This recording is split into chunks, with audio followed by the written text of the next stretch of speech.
se comporta la naturaleza en la vida cotidiana, ¿no? O sea, comportamientos clásicos y no enchastrar el concepto con la matemática, ¿no? Porque yo recuerdo que cuando cursaba física, está bien, yo particularmente, ustedes, muchos de los que están acá no están estudiando física per se, entonces, ¿para qué voy a enchastrar el concepto con tanta teoría matemática y perder a la mitad de ustedes?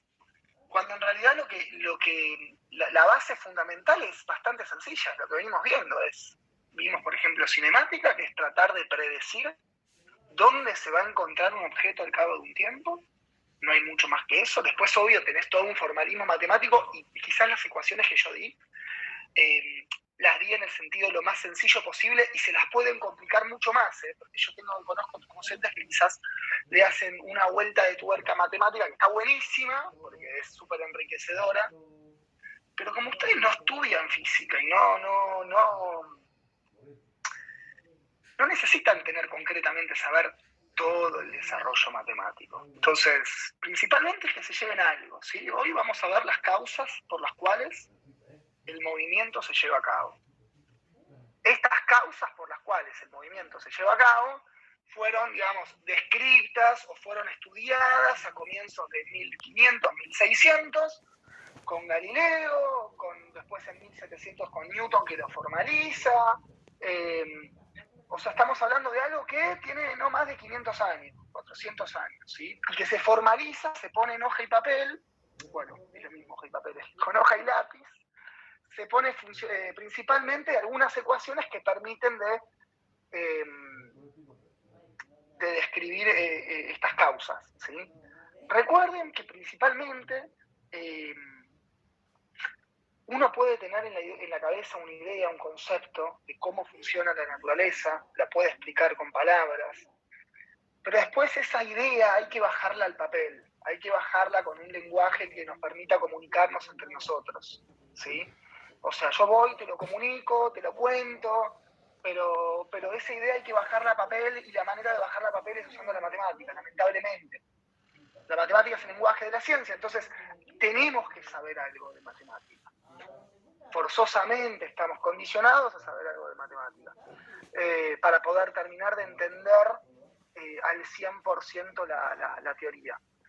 Obviamente que la matemática, a medida que pasan los años, a medida que pasaban los siglos, ¿no? O sea, la matemática así forzosa, o sea, comienza con algún planteo de Newton, o sea, existía de antes, pero digamos, la matemática que permite estudiar y establecer teorías es la matemática que comienza con Newton en el 700, con lo que se llama, no sé si alguna vez escucharon, cálculo integral o integrales o cálculo infinitesimal o algo del estilo habrán visto. No sé si en matemática del CBC dan integrales o no. Pero bueno, ahí es donde comienza la matemática analítica y cómo a partir de esa matemática podemos explicar fenómenos que ocurren naturalmente en la vida cotidiana, o sea, fenómenos de la naturaleza, ¿sí? Así que yo de matemática en ese sentido, como sé que no son un curso de física, como sé que muchos de ustedes quizás vienen con una base de matemática bastante floja, y quizás puede costar un poco, y no quiero perderlos en el camino, porque lo que menos quiero es que se pierdan en el camino de la matemática, ¿no? Que está buenísimo, para aquel que le gusta es hermoso, a mí me parece fantástico el camino ese, pero sé que a muchos de ustedes probablemente no les interesa tanto, así que al menos llévense el concepto, ¿sí? Al menos llévense la parte conceptual y después las cuentas, bueno, que la haga un matemático, que la haga un físico, porque es lo que pasa también, ¿no? Hoy en día los trabajos son muy multidisciplinarios. ¿Qué sería multidisciplinarios?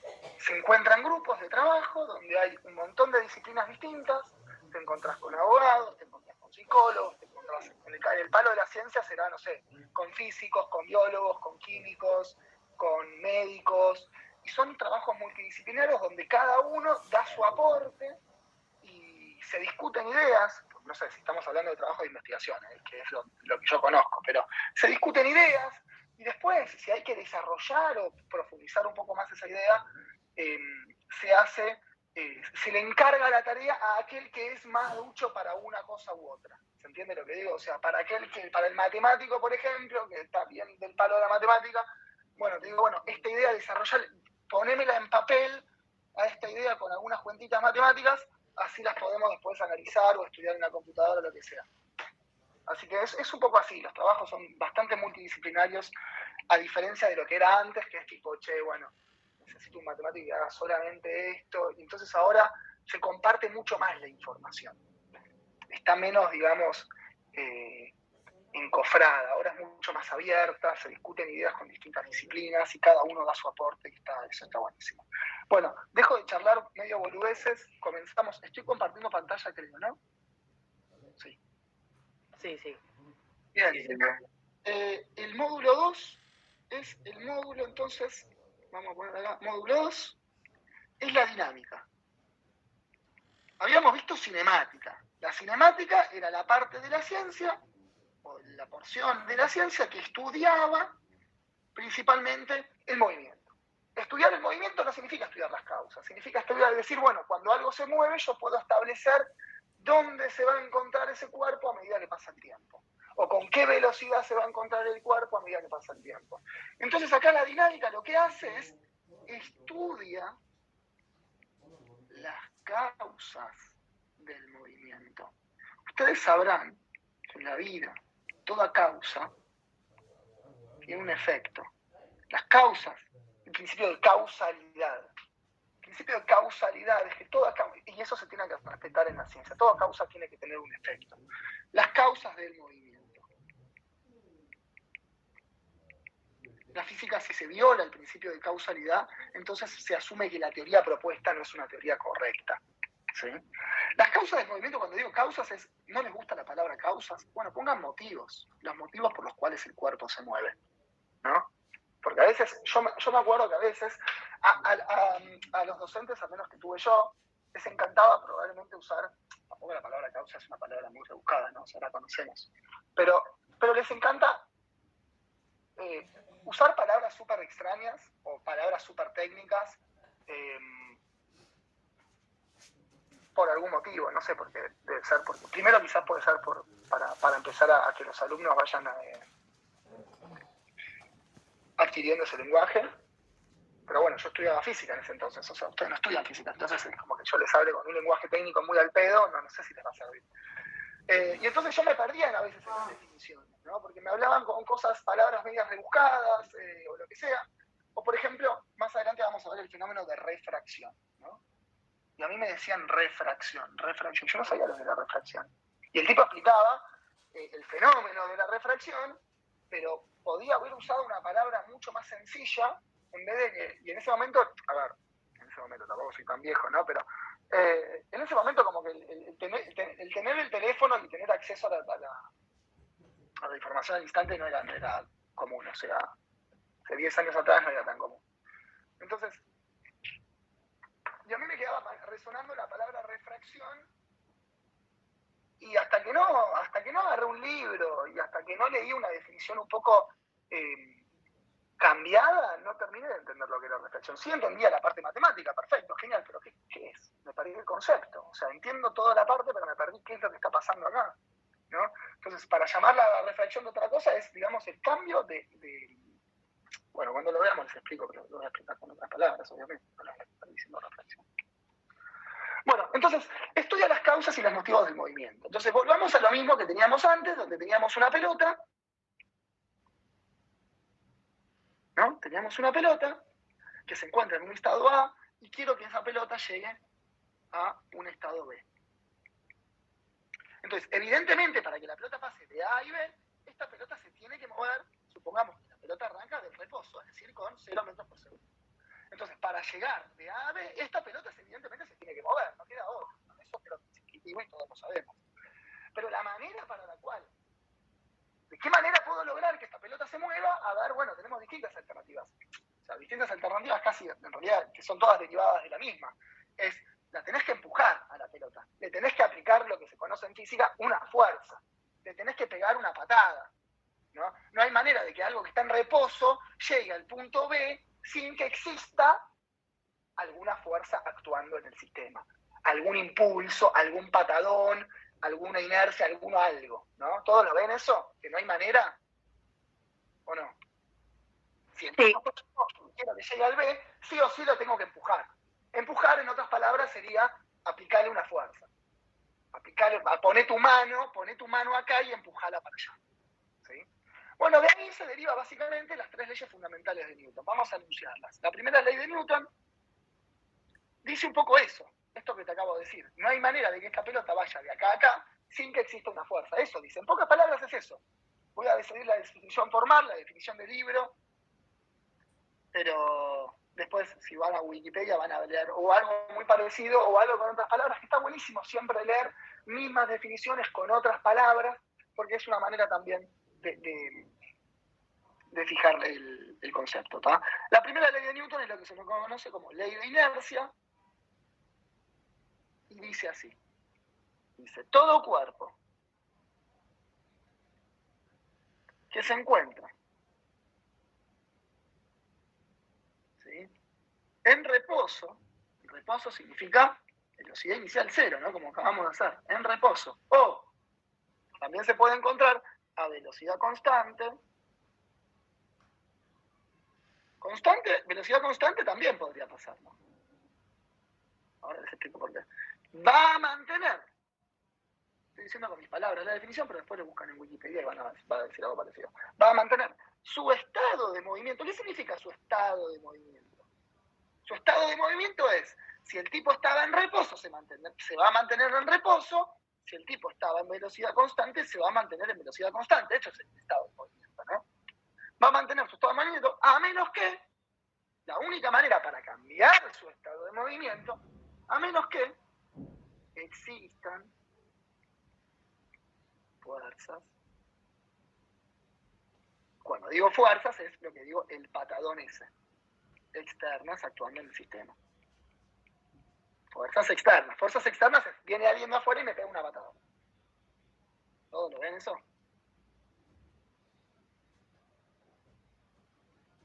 Sí. Bien. Esa es la primera ley de Newton, la ley de inercia. ¿Sí? O sea, no hay manera de que este objeto se mueva del punto A al punto B, a menos que yo venga y le aplique una fuerza. Una F. Ahora vamos a ver bien qué es esto de una fuerza, cómo se refleja y toda la bola. ¿Sí? No hay manera. Ahora, ¿qué pasa con esto de velocidad constante? Porque si el tipo se mueve a velocidad constante, llegaría del punto A al punto B. Pero lo que dice en la ley de Newton es un poco más general, es cambiar el estado de movimiento. ¿Qué significa cambiar el estado de movimiento? Si algo se mueve a velocidad constante, me está diciendo Newton que se debería mover siempre a velocidad constante. ¿No? Siempre a la misma velocidad. Si la velocidad es 5 metros por segundo, al cabo de un tiempo este cuerpo se tiene que mover también a 5 metros por segundo, ¿o no? Eso me está diciendo Newton. Y eso uno podría decir, si está un poco, digamos, canchero con la intuición, porque también la intuición es algo que no es... si bien la intuición, la palabra intuición hace referencia a algo como que es algo propio del hombre, ¿no? O sea, es intuitivo o no sos intuitivo, ¿no? Bueno, pero la intuición también un poco se trabaja y se analiza y se piensa. O sea, no es tan intuitivo, la intuición se trabaja. Yo soy, al menos soy un creyente de que se trabaja la intuición. Entonces, si tenemos un cuerpo que se está moviendo a velocidad constante, Newton me va a decir ese cuerpo se va a mover a velocidad constante. Entonces yo les pregunto a ustedes, si yo agarro una pelota y la tiro por el piso, esa pelota arranca con 5 metros por segundo. Al cabo de un tiempo, ¿esa pelota va a tener 5 metros por segundo? No. No. ¿Eso significa que Newton estaba equivocado? No. No. ¿Eso qué significa? A ver. Que hay otra fuerza que hace que se detenga. Exactamente. Hay una fuerza, evidentemente. Si la pelota está cambiando su estado de movimiento, si la pelota estaba en velocidad constante y después deja de estar a velocidad constante, si cambió su estado de movimiento, evidentemente por Newton tiene que haber una fuerza externa. Y ahora les pregunto a ustedes, ¿cuál sería esa fuerza externa? ¿Cómo la llamaríamos? ¿O cómo la llaman? ¿Rozamiento? Muy bien, una fuerza de rozamiento. Entonces, si hay una fuerza externa, el tipo va a cambiar su estado de movimiento. Si estaba en 5, terminará en menos porque el rozamiento por lo general te frena. Ahora, esta cosa cosa de velocidad constante se mantiene a velocidad constante, por ejemplo, sucede en el espacio exterior. Si estamos en el espacio exterior, ustedes conocen que nosotros tenemos el planeta Tierra, bueno, el Sol si quieren, después acá está el planeta Tierra o los distintos planetas, acá tenemos la Tierra, y entre la Tierra y el Sol es vacío, ¿no? Obviamente que después hay campos gravitatorios, eso no lo vamos a analizar, pero supongamos el caso más ideal. Entonces, si yo tiro una pelota de acá en el vacío hacia allá, con una velocidad igual a 5 metros por segundo, como no va a haber fuerzas, porque en el espacio no va a haber fuerzas de la gravedad, en el espacio no va a haber fuerzas de rozamiento, en el espacio exterior lo que se dice es tan inmenso el espacio exterior que estamos en ausencia, entre comillas, porque si nos queremos poner recontrafinos, si yo me quiero poner recontrafino, pero no me voy a poner recontrafino, si me voy cerquita de la Tierra, aparece una fuerza de la gravedad. Pero no es el caso. ¿Sí? Pues supongamos que estamos lo suficientemente lejos de la Tierra y lo suficientemente lejos del Sol. Entonces ahí estamos en ausencia de fuerzas externas. Y si estamos en ausencia de fuerzas externas, cuando digo fuerzas externas, no se quemen la gorra, ¿eh? Fuerzas que no le pertenecen al cuerpo, ¿sí? Fuerzas aparte. ¿Sí? Entonces, algo que se mueve a 5 metros por segundo, ¿qué va a pasar al cabo de un tiempo? Según Newton, se tiene que mover ¿a qué cosa? A 5 metros por segundo.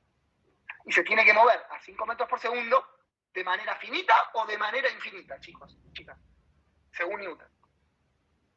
Si estamos siempre bajo la ausencia de fuerzas externas. Infinita. Infinita. O sea, se va a mover a 5 metros por segundo indefinidamente atravesando todo el espacio exterior. ¿Sí? Atravesando el sistema solar, atravesando el pedacito en donde nos encontramos de la galaxia, atravesando toda la galaxia en la Vía Láctea, llegando probablemente a la galaxia más cercana. Obviamente eso va a tomar un montón de tiempo, pero lo que quiero decir es que la velocidad del objeto, como no hay fuerzas externas, se va a mantener siempre a la misma velocidad. ¿No ocurre eso en la vida cotidiana? No, no ocurre eso en la vida cotidiana, porque en la vida cotidiana estamos constantemente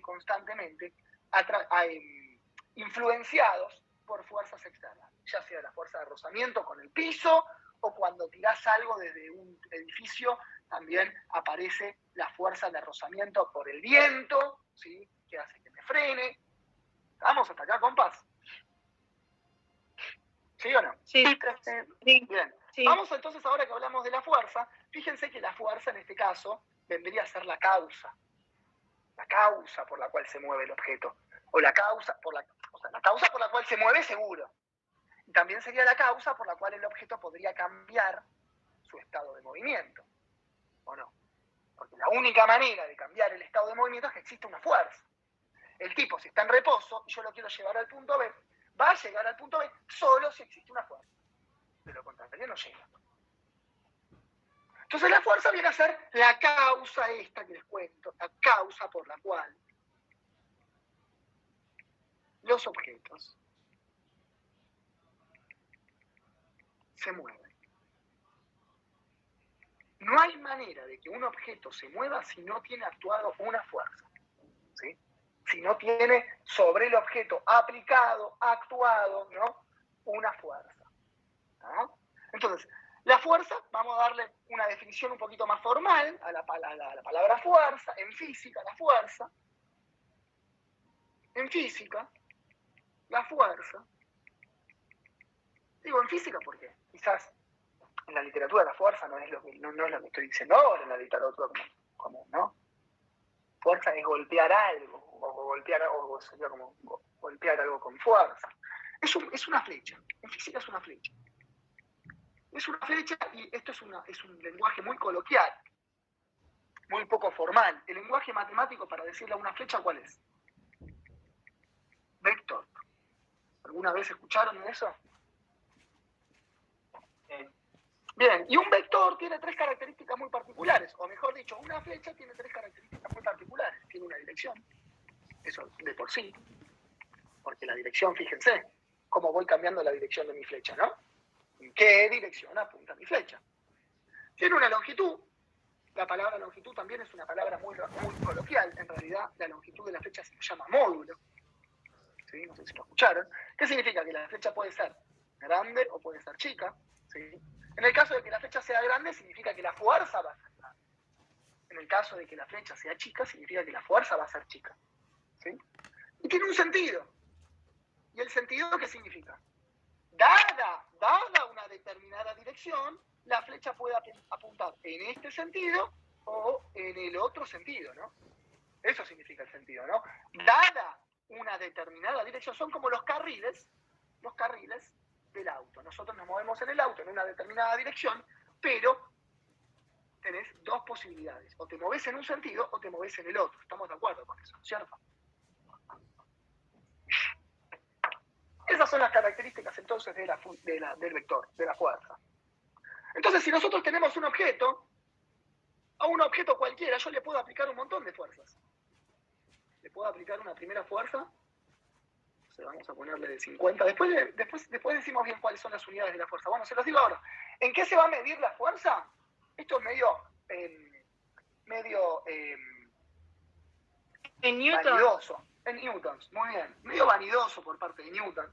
Pero es porque todos los científicos son medio vanidosos. Y todos los científicos les encanta descubrir algo o dejar su marca, su huella. Siempre que encontrás algo nuevo, eso algo nuevo se va a medir en el apellido por lo general del físico. Nos va a pasar en repetidas ocasiones que vamos a ver nuevas cosas y vamos a ver que esas nuevas cosas van a tener unidades en honor al apellido del científico. Sí, diga. No, eso es 50 newton, dice ahí, ¿no? 50 newton. Sí. La fuerza 1 supone 50 newton. Vamos a ponerlo así, después le ponemos la L. Después suponete que viene otro flaco sobre la misma caja, segunda fuerza, de 30 newtons, y después tengo otro tercer flaco, que le hace una fuerza 3 de 20 newtons. ¿Sí? Como estamos acostumbrados en el colegio, nosotros siempre tomamos el eje X positivo para la derecha, ¿no? Y el eje X negativo ¿para dónde? Para la izquierda, ¿no? Entonces, ¿qué vamos a hacer? La convención de signos, o sea, ¿de qué manera vamos a tomar las flechas? Es las fuerzas que apuntan hacia la derecha van a ser positivas y las fuerzas que apuntan hacia la izquierda, ¿cómo van a ser? Negativas. Negativas. Entonces yo podría decir, bueno, ¿cuál es? Una pregunta que me surge así natural, que podría sugerirles a ustedes también. ¿Cuál es la fuerza total del sistema? La fuerza total, vamos a ponerlo fuerza neta, porque son todas maneras de decir lo mismo, o fuerza resultante. ¿Sí? ¿No es la suma de todas las fuerzas? Muy bien, compa. Es la suma, la fuerza total es la suma de todas las fuerzas. De todas las fuerzas del sistema. ¿Sí? Muy bien. Vamos. Es la suma de todas las fuerzas. Entonces, si yo digo la fuerza neta, va a tener que ser sumar todas las fuerzas. Entonces, las que van para la derecha son positivas, las que van para la izquierda son negativas. Entonces sería 50 más 30 menos 20, ¿no es cierto, compas? ¿Esto me da 60? ¿Estamos de acuerdo? Sí. Entonces, esa caja que está sometida a 3 fuerzas distintas es equivalente a una caja con una única fuerza que va a la derecha. ¿Por qué a la derecha y no a la izquierda? Porque es positiva. ¿Sí? De 60 newtons. ¿Sí? Y esta sería la fuerza neta, la fuerza total. ¿Sí? Entonces, poner 3 fuerzas distintas de 3 personas distintas es lo mismo que poner una única fuerza de una sola persona que equivale a las 3. ¿Todos lo ven a eso? ¿Lo de la fuerza neta? Bueno. Sí, profe. Sí. Bueno, continúo entonces. Entonces, ahora ya sabemos calcular la fuerza neta. Evidentemente, si esto tiene una fuerza neta, si a este objeto, que es la caja, tiene aplicada una fuerza neta, este objeto, evidentemente, si aparte del reposo, ¿qué va a pasar? Va a comenzar a ¿qué? A moverse. Porque dijimos que la fuerza era la causa del movimiento. ¿Sí? ¿Cuál es la causa del movimiento? La fuerza. ¿Cuál es el efecto que tiene esa causa? Que se mueva el objeto. ¿Vamos? ¿Qué efecto tiene una fuerza sobre una caja? Que esa caja cambie su estado de movimiento. Eso de causa y efecto es lo que se llama el principio de causalidad. El principio de causalidad es, para que la caja se mueva, primero tiene que haber una causa. Primero viene la causa, después viene el efecto. No puede pasar al revés. No puede pasar de que primero esté el efecto y después la causa. Entonces, esto es un principio básico que siempre los físicos los científicos tratan de respetarlo. Porque si primero ocurre el efecto y después la causa, estamos violando este principio de causalidad. Y por lo tanto tiene que haber algo que está mal. O sea que le estamos pifiando la teoría, le estamos desarrollando, ya sea cual sea. ¿Vamos? Entonces, una cosa que me gustaría aclarar, siempre que haya una fuerza, entonces va a haber movimiento, el cuerpo se va a tener que mover. ¿Qué pasa si yo estoy frente a este escenario? A ver, F1 es igual a 50, F2 es igual a 10, F3 es igual a 60. Entonces, cuando yo quiero calcular la fuerza neta, ¿cuánto me da esto? 0. 0. Entonces, tengo fuerza neta 0. Entonces, en la caja va a ser lo mismo aplicar una fuerza de ¿cuánto? De 0, ¿no? Y aplicar una fuerza de 0 es lo mismo que no aplicar nada, ¿o no? O sea que la caja, a final de cuentas, está sometida a una fuerza. ¿Hay fuerzas en esta caja? ¿Una fuerza neta? No. No. Por lo tanto, eso es lo que se conoce como fuerzas balanceadas. Fuerzas balanceadas o fuerzas en equilibrio. ¿Sí? ¿Qué significa fuerzas balanceadas o fuerzas en equilibrio? El objeto no está sometido a ninguna fuerza. O sea, el objeto no está sometido a una fuerza resultante. ¿Sí? Si no está sometido a una fuerza resultante, les pregunto, ¿este objeto se va a mover o no? No. No, no está sometido a una fuerza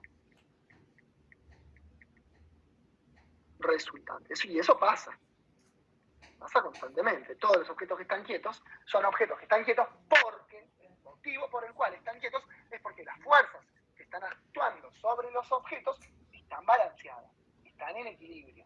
Lo mismo que tira para la derecha es lo mismo que tira para la izquierda, o lo mismo que tira para arriba es igual a lo mismo que tira para abajo. Por lo tanto, el objeto no se va a mover. ¿Sí? La única manera, dijimos, que el objeto se mueva es que exista una fuerza neta distinto de 0. Porque si vale 0, es como si no estuviese esa fuerza neta. ¿Está? Ya hablamos entonces de la primera ley de Newton, hablamos del concepto de fuerza, que es un vector. Hablemos entonces ahora de la segunda ley de Newton, que es la más importante, en la que se usa para hacer cuentas. La segunda ley de Newton va a buscar una relación entre estas cosas que venimos discutiendo, entre la fuerza, va a buscar una relación también entre las causas, dijimos que la fuerza implicaba movimiento, ¿no? O que haya una fuerza implica un movimiento, ¿o no? Que cambie el estado de movimiento, dicho de otra manera. Si el tipo se encuentra, y esto me lo van a decir ustedes, pero si el tipo se encuentra a velocidad 0 y yo le aplico una fuerza, ¿qué va a pasar? El tipo se mueve, ¿o no? Si el tipo se mueve, cambia su velocidad, ¿o no? Claro. Y ahora sí dame con este razonamiento a ver si estamos todos en la misma. Si cambia su velocidad, tiene que haber sí o sí una que. ¿Una fuerza? Bueno, una fuerza sí. La fuerza ya ¿Una sabemos. aceleración? Claro, ¿no? Una aceleración. Dijimos que la aceleración era forzosamente el cambio de velocidad, ¿o no? Lo vimos en la clase pasada. Siempre que había cambio de velocidad, había aceleración, ¿no? Entonces, siempre que hay fuerza, sigamos el razonamiento, vayamos un poquito más lejos de lo que vimos en la clase pasada, siempre que hay fuerza, hay cambio de velocidad, o sea, siempre de que haya una fuerza neta, ¿no? Se ve que siempre hay una fuerza neta, porque si están en equilibrio no hay fuerza neta, ¿estamos de acuerdo con eso? ¿O no? ¿Sí? Claro. Entonces, vamos de vuelta con el razonamiento a ver si me siguen. Ahora es un proceso de 3-4 pasos nomás. Siempre que haya fuerza neta, va a haber un cambio en la velocidad.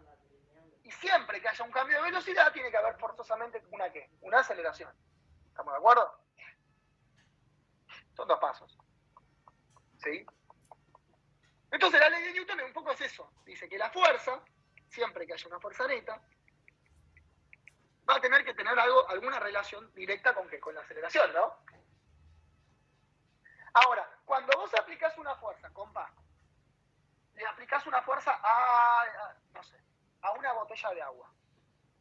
Te cuesta poco, ¿o no? La fuerza que tenés que hacer para mover la botella de agua es poca, ¿o no?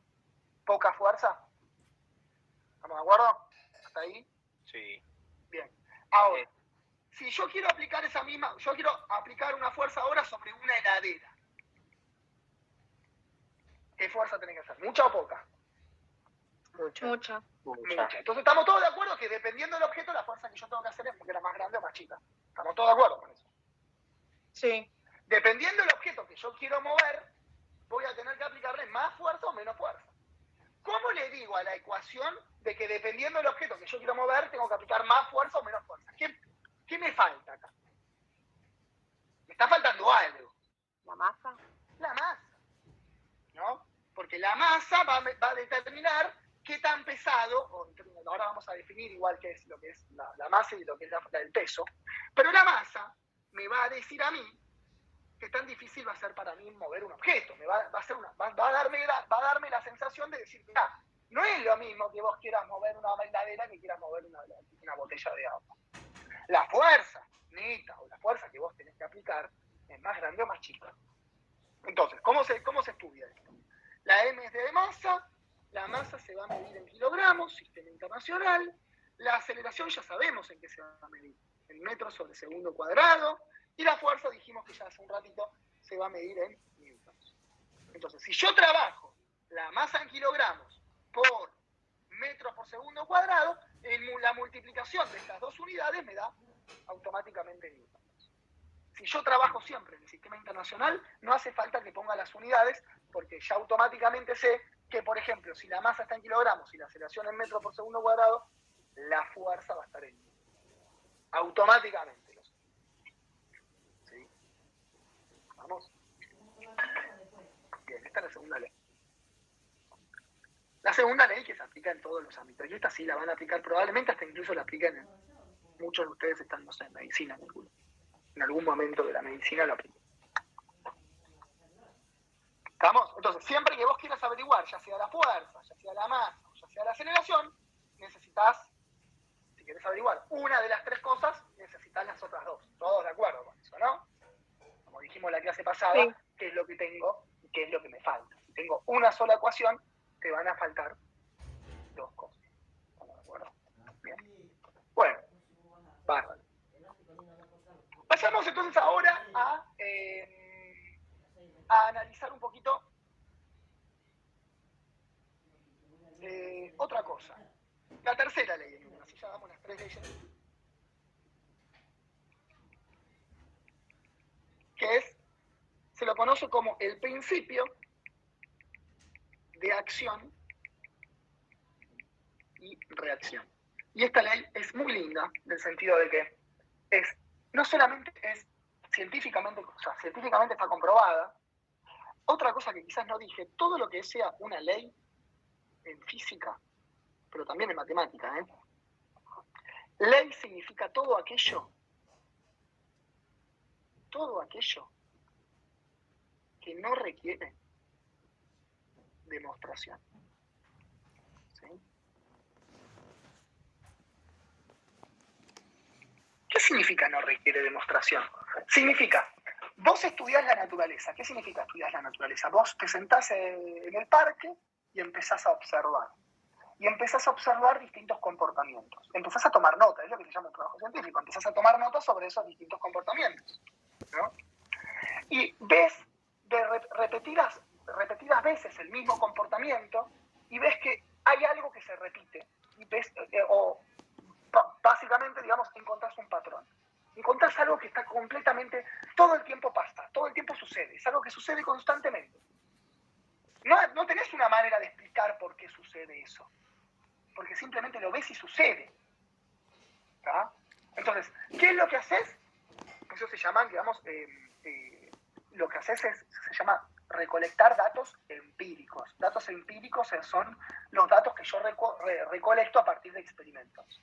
Entonces, recolectás datos a partir de un montón de experimentos Y todos los experimentos te dicen que esto se tiene que cumplir sí o sí. ¿Tá?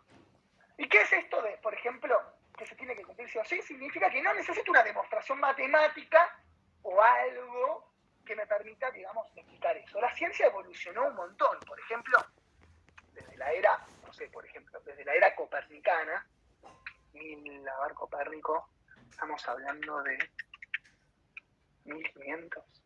Copérnico, 1470, 1500, porque fallece en el 1540.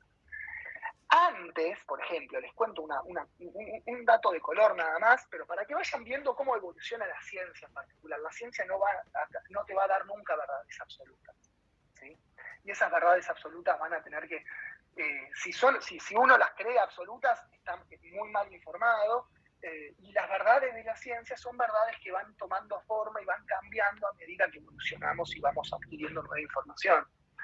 Antes se creía que, no sé si lo habrán estudiado en el colegio, antes de Copérnico se creía que la Tierra era el centro del universo. No solamente el centro del universo, bueno, del centro del sistema solar de por sí, ni hablar del universo. Todo estaba diseñado para nosotros, ¿no? No sé si lo habrán escuchado alguna vez esa teoría. Era una teoría muy religiosa en ese entonces, ¿no? La Iglesia tenía gran poder sobre, digamos, las políticas y lo que se decía y lo que se hablaba, y la ciencia caía en un segundo plano. ¿Ah? ¿Qué pasa con Copérnico? Copérnico era un astrónomo, físico, en ese momento éramos, tipo, los astrónomos eran todos, eran físicos, astrónomos, matemáticos, filósofos, eran como todo, como que las disciplinas convergían a una sola. El tipo descubre, a partir de mediciones y de datos que fue recolectando, de que la Tierra no era el centro del sistema solar, ¿sí? Y propone que es el Sol, ¿sí? O sea, propone que evidentemente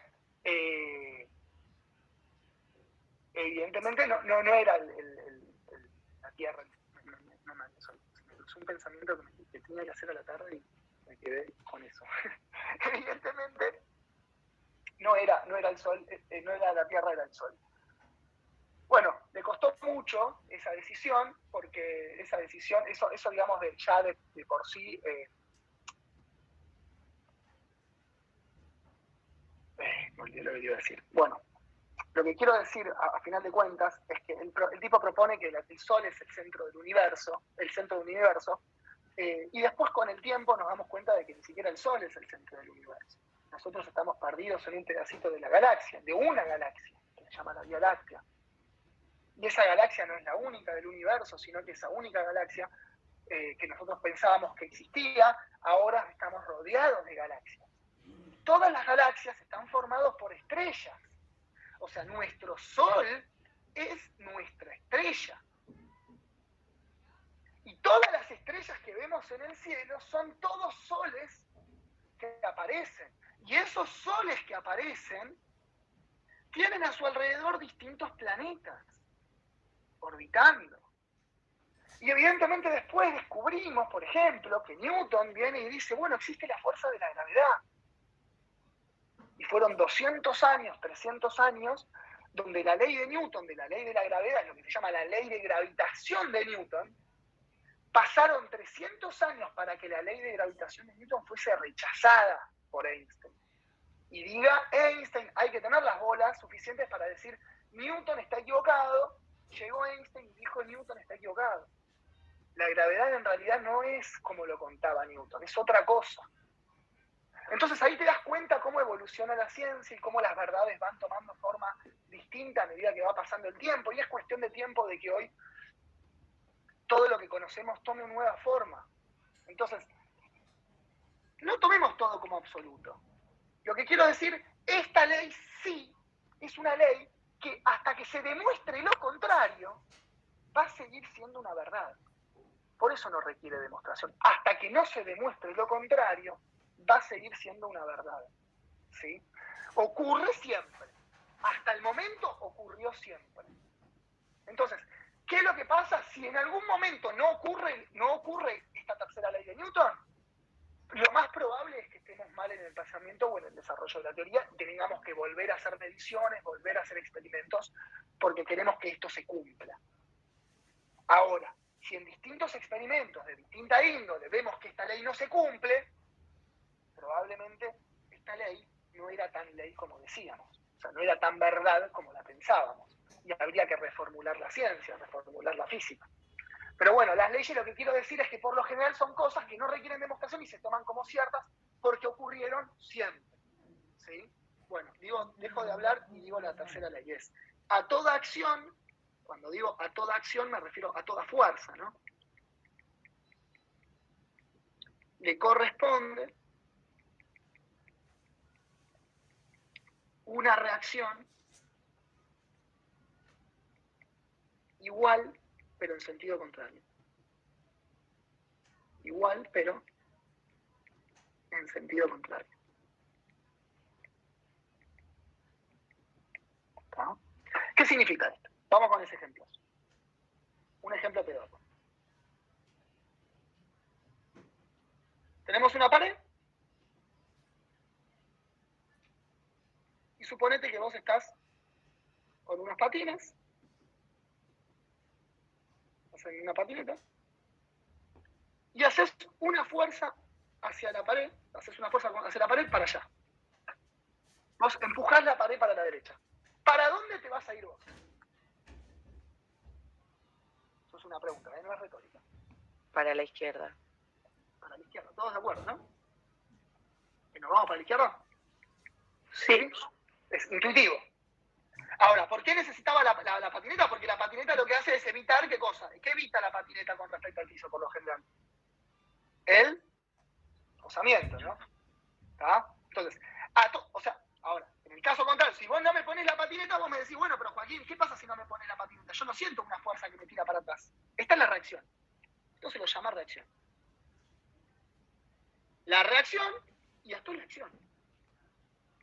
Yo hago una acción, mi acción fue hacer una fuerza sobre la pared me va a devolver a mí una fuerza igual en sentido contrario. Ahora vos me decís, Joaquín, ¿pero qué pasa si no me pones la patineta? Bueno, si vos no me pones la patineta y haces una fuerza con la pared hacia la derecha, vas a recibir una acción, vas a recibir la reacción. Pero ¿qué pasa? No te vas a mover. ¿Por qué no te vas a mover? Porque tus pies, con el piso, hay una fuerza de rozamiento que hace que evites el movimiento, ¿sí? O sea, estás contrarrestando ese movimiento. Y la patineta justamente lo que hace es evitar esa fuerza de rozamiento, ¿sí? ¿Vamos? ¿Sí o no? Perfecto. Sí.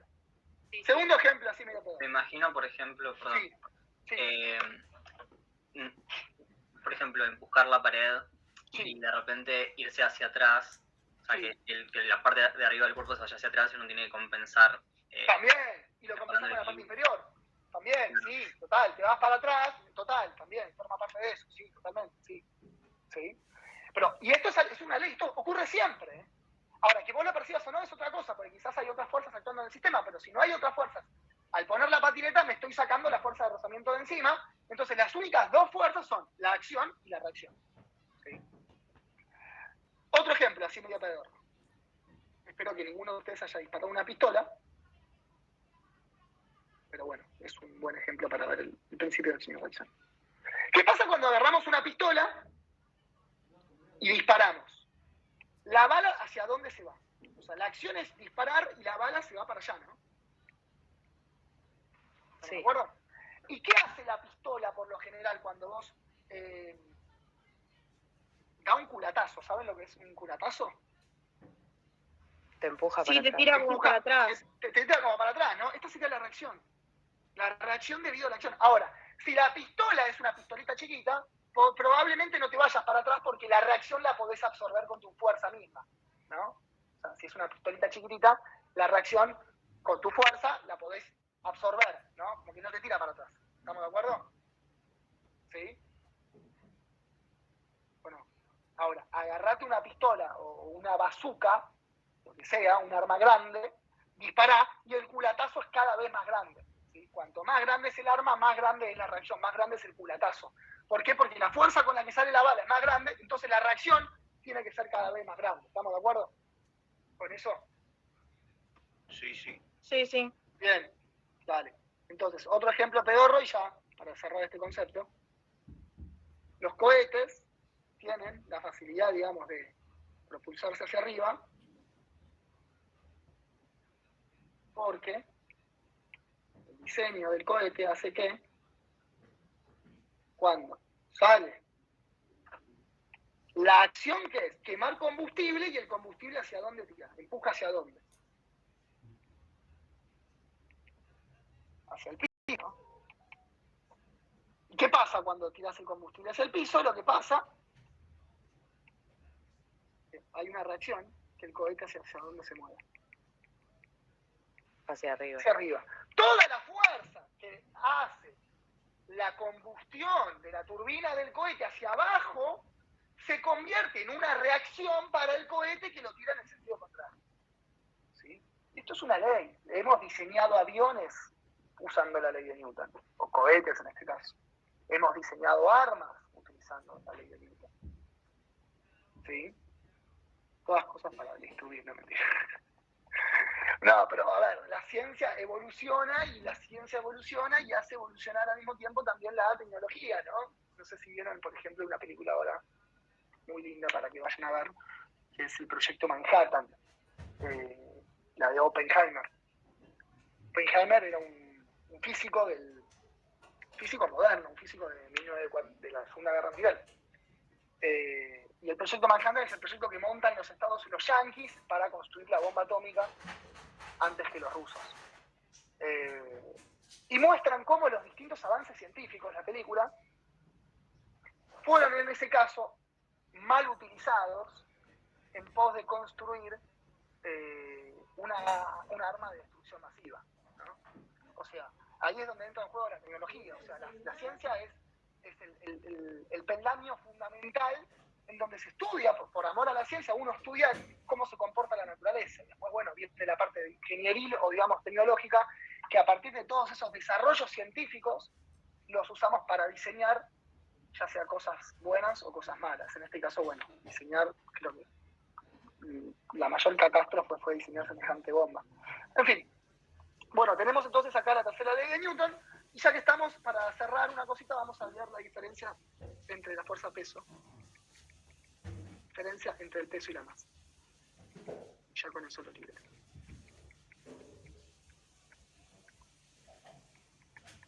Acá puse fuerza neta, ¿no? Sí. Bien. Entonces, la diferencia entre el peso y la masa, hay una gran diferencia en física, ¿no? Nosotros decimos peso, en el lenguaje coloquial decimos peso a la cantidad de masa que tenemos, ¿no? Cuando nosotros nos pesamos, nos ponemos arriba de una balanza, ¿no? Y dice 75 kilos, dice la balanza. Entonces decimos, bueno, fulanito pesa 75 kilos. Bueno, eso en física no, hay una gran diferencia. No es que está mal dicho en castellano, sino que lo usamos, yo lo uso, pero en física no, hay una diferencia. La masa, particularmente, es la cantidad de materia que tiene un objeto. Cuando yo digo la cantidad de materia que tiene un objeto, es la cantidad de átomos y moléculas. ¿Sí? ¿Qué significa la cantidad de átomos y moléculas? Y bueno, la cantidad de cositas con las cuales, de partículas con las cuales está compuesta algo. ¿Sí? ¿Sí? Materia es cantidad de átomos y moléculas. ¿Cuántas cositas? Átomos y moléculas son medio lo mismo, ¿no? Pero moléculas están formadas por átomos. Y la masa, particularmente en física, se mide en kilogramos. Entonces ya ahí hay una gran diferencia con lo que decíamos antes del peso. Decíamos que fulanito pesa 75, bueno, medio mal, porque decir pesa 75 no condice con la unidad de la masa. La unidad de la masa son los kilogramos. Entonces tendríamos que decir fulanito tiene una masa de 75 kilogramos. No decimos eso, pero no importa. Lo que quiero mostrarles es que hay una gran diferencia entre el peso y la masa. Y el peso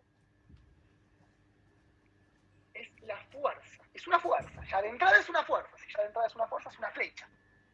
Si es una flecha, tiene una dirección. ¿Estamos de acuerdo?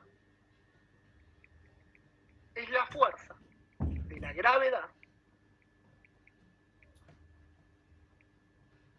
que actúa sobre los objetos. ¿Qué quiero decir? De entrada, es una fuerza. Entonces, si yo tengo un objeto cualquiera, este objeto va a estar sometido a una fuerza de la gravedad. Porque dijimos que es la fuerza de la gravedad. La fuerza de la gravedad es una fuerza que siempre tiene si es una fuerza, tiene que tener una dirección. ¿Qué dirección? ¿Hacia dónde nos tira la gravedad a nosotros? Hacia abajo. Por eso es una fuerza hacia abajo. Entonces, esa fuerza de la gravedad es lo que llamamos peso. ¿Sí? ¿No? Entonces, hay una diferencia. Y si es una fuerza, ¿en qué se va a medir? El peso de la fuerza se tendrá que medir en newton, porque es lo que acabamos de decir. Ahora, si es una fuerza de la gravedad, la fuerza de la gravedad por la segunda ley de Newton tiene que ser igual a la masa por qué cosa, por la aceleración, dijimos hace un rato. ¿No? Lo que dijimos hace un rato, la fuerza mixta. Si yo suelto una manzana, sí, es masa por aceleración. En este caso, si es la fuerza de la gravedad, ¿cuál es la aceleración que va a tener la gravedad?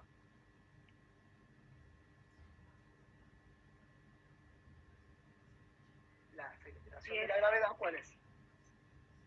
10 metros. La aceleración con la cual va a caer el objeto es la aceleración de la gravedad. O sea, que la fuerza peso, dicho de otra manera, la fuerza peso, que es una fuerza que tira siempre para abajo, es igual a la masa por la gravedad.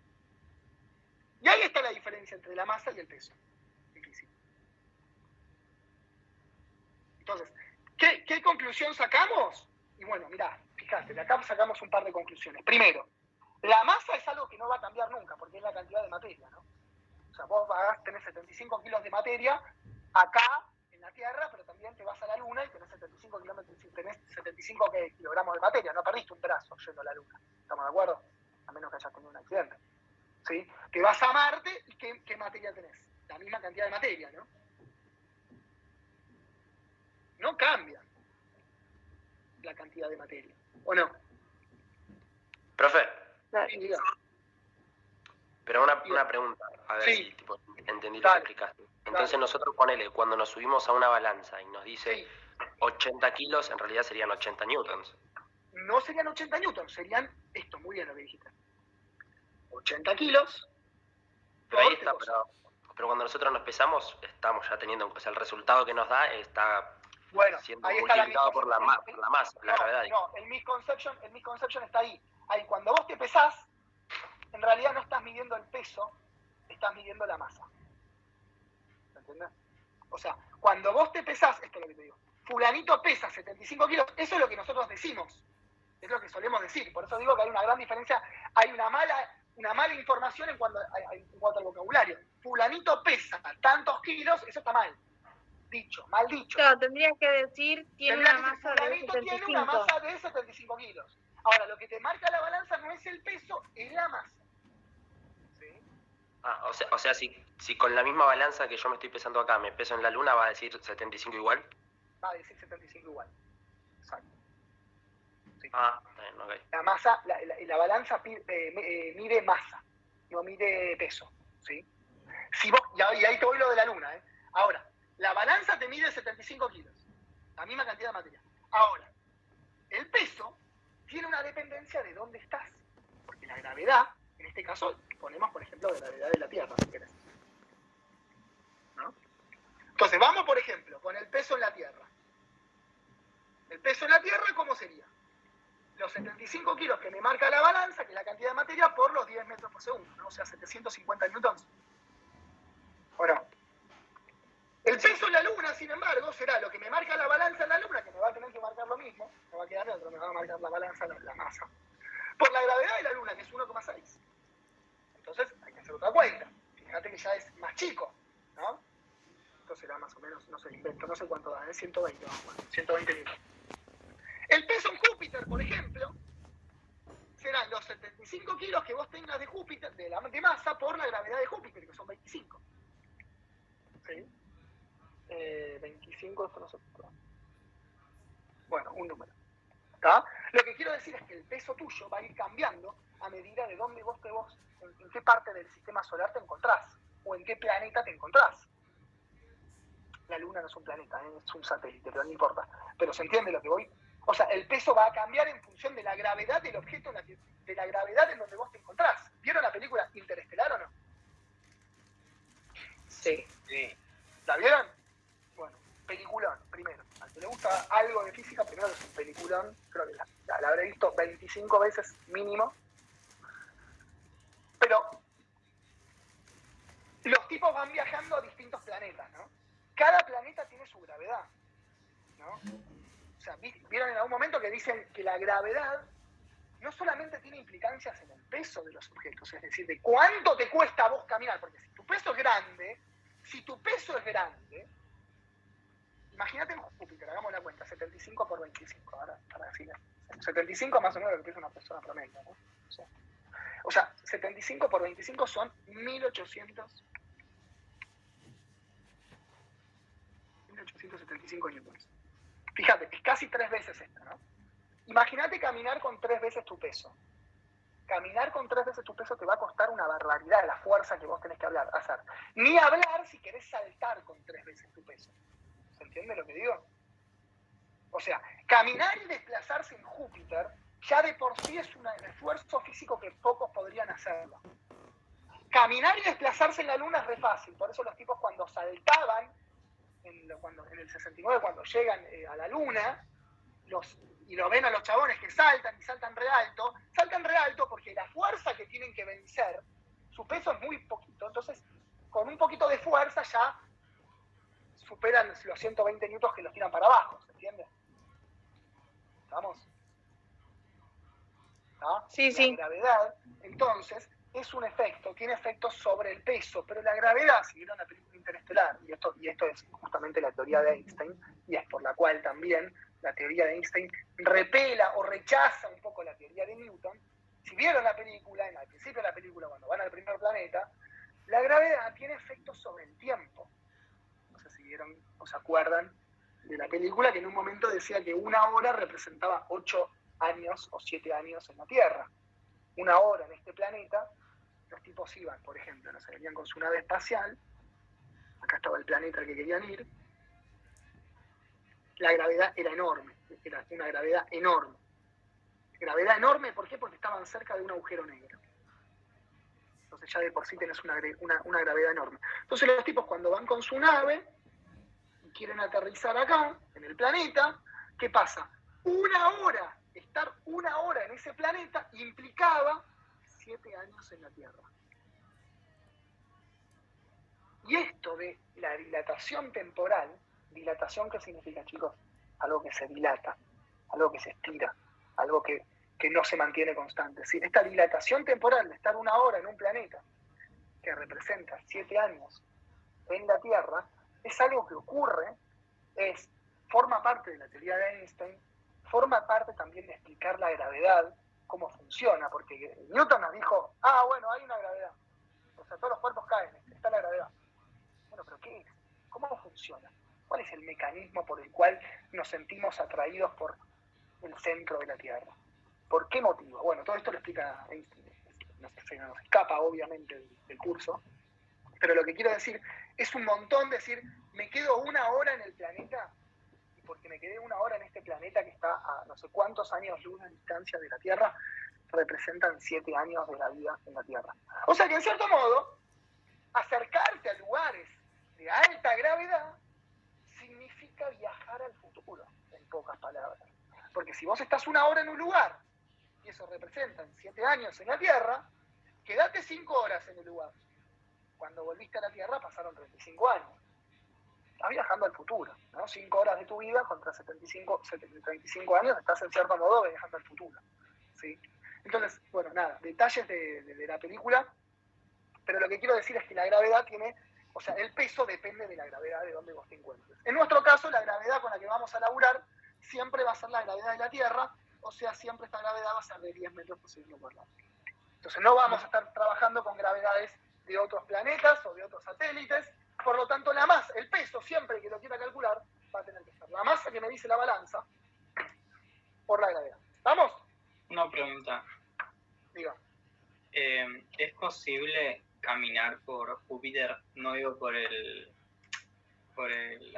gravedad, sino por la contextura, o sea, por claro. la situación atmosférica del lugar, no. Primero que nada, Júpiter es un planeta gaseoso, claro, por eso. y no tiene superficie así como tiene la Tierra, por ejemplo.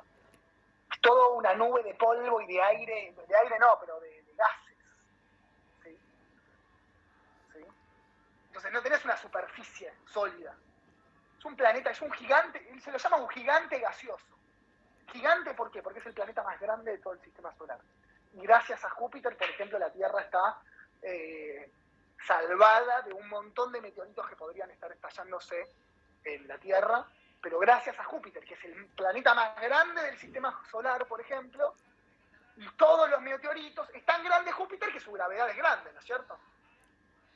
Entonces, si la gravedad es grande, todos los meteoritos van a caer ¿a dónde?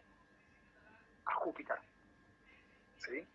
¿Por qué? Porque la gravedad es una fuerza de atracción.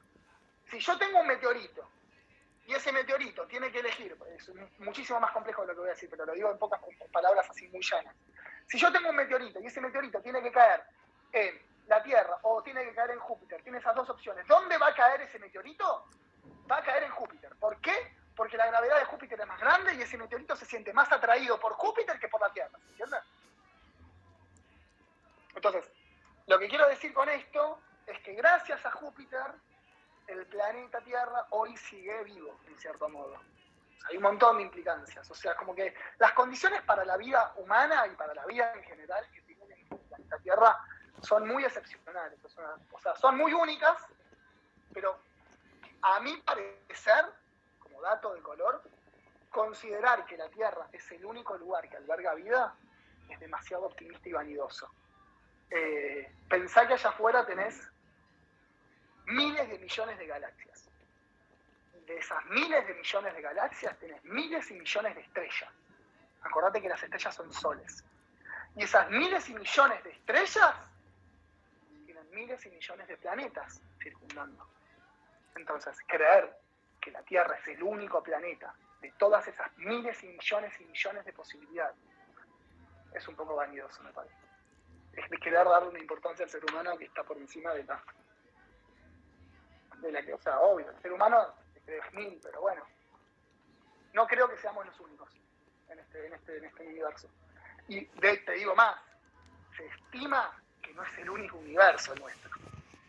O sea, se estima que estamos rodeados de millones de universos. O sea, imagínate lo que podría llegar a ser eso, ya está. En fin, nada.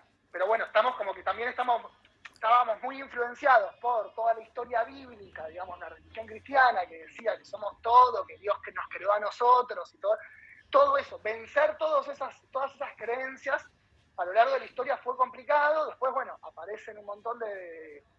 Hoy ya la gente, no sé, no solo ustedes, pero por ejemplo la creencia o el creer de la existencia de un Dios quizás está un poco más difuminada con respecto a antes. Después aparecen un montón de pensadores, Nietzsche dentro de ellos, que dicen que Dios muere, o sea, que Dios ya ha muerto, entonces Dios ha muerto, como que ya sacamos esa idea. Así que, nada, como que ahora estamos un poco más abiertos a la idea de que no somos los únicos, me parece a mí. En fin, nada. Bueno, esta es la clase de hoy, esto es lo que les quería contar el día de hoy. A menos que haya alguna otra duda con respecto a esto, y respondiendo a tu pregunta, sí, no se puede caminar en la superficie de Júpiter, ¿sí? Porque es un planeta gaseoso, ¿sí? No hay superficie. Gracias. Bueno, no sé si tienen otra duda con respecto a algo, y si no, cerramos acá y la clase que viene hacemos ejercicios relacionados.